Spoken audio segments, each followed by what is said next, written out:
In February of 2018, a murder shook Nairobi's quiet suburbs. Not because of how brutal it was, not because of what was stolen, but because of who the victim was.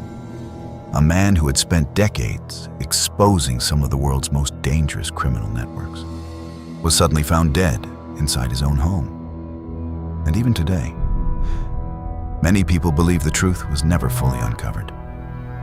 This is the mysterious death of Esmond Bradley Martin. For years, Esmond Bradley Martin was considered one of the world's leading investigators into the illegal ivory and rhino horn trade. He wasn't a police officer. He wasn't a spy. But his work put him directly in the path of powerful trafficking networks operating across Africa and Asia.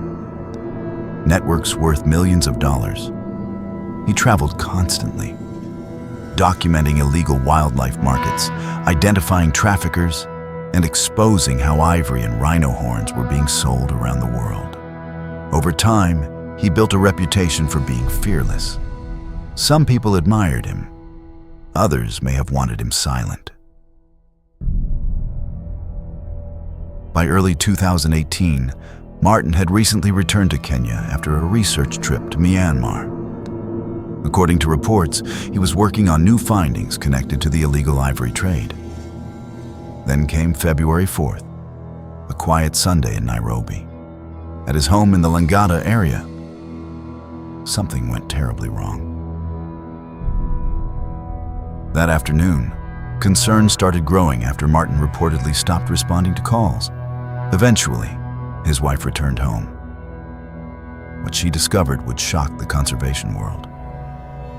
Esmond Bradley Martin had been killed inside his own house. Police stated that he had suffered a stab wound to the neck. He was 75 years old. News of the murder spread quickly across Kenya, and then across the world. But almost immediately, questions began to appear. A lot of questions. So, who would target a conservation investigator, and why? At first, authorities reportedly suggested it could have been a robbery gone wrong.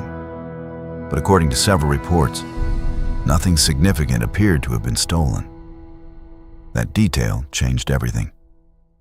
Because if robbery was not the motive, then what was?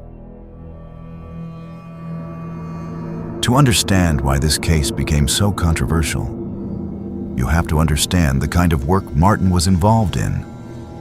For decades, he had investigated black markets connected to ivory trafficking and rhino horn smuggling.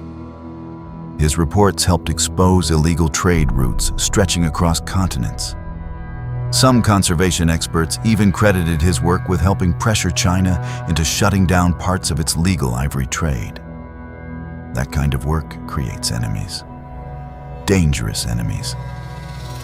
And Martin was not the first conservation figure connected to anti-poaching efforts to die under violent circumstances in East Africa. Just months earlier, another conservation activist named Wayne Lauder had also been murdered in Tanzania. To many observers, the timing felt disturbing. Online speculation exploded. Some believed Martin had uncovered information powerful people wanted hidden. Others believed criminal trafficking syndicates may have viewed him as a threat. But despite all the theories, there was never any public evidence directly linking his murder to international poaching networks. And that uncertainty only deepened the mystery. As investigators continued examining the case, more details slowly emerged. Police questioned employees who worked at the home, but public updates remained limited. No dramatic breakthrough came. No globally publicized arrest changed the story. And over time, media attention slowly faded. But for many people, the unanswered questions never disappeared. One of the strangest parts of the case is how symbolic Martin's death felt. This was a man who spent years tracking illegal operations worth enormous amounts of money. a man traveling into dangerous environments, gathering evidence against traffickers. And then suddenly, he dies inside his own home in Nairobi. To some people, it felt impossible to believe it was random. Even today, discussions about the case continue online. Was it truly a robbery? Was it targeted? Or was it something far more complicated hidden beneath the surface? Officially, the mystery remains unresolved. And that uncertainty is exactly why the case still fascinates people years later. Because humans fear what they cannot explain, especially when the victim spent his life exposing secrets. In the end, the death of Esmond Bradley Martin became more than just a murder investigation. It became a story about risk, about the hidden dangers behind illegal wildlife trafficking, and about how some people spend their lives fighting powerful systems, knowing the consequences could be deadly. Years later, the full truth behind what happened inside that Nairobi home may still be unknown. And perhaps that is what makes this case so haunting. Not just the murder itself, but the silence that followed. What do you think happened to Esmond Bradley Martin?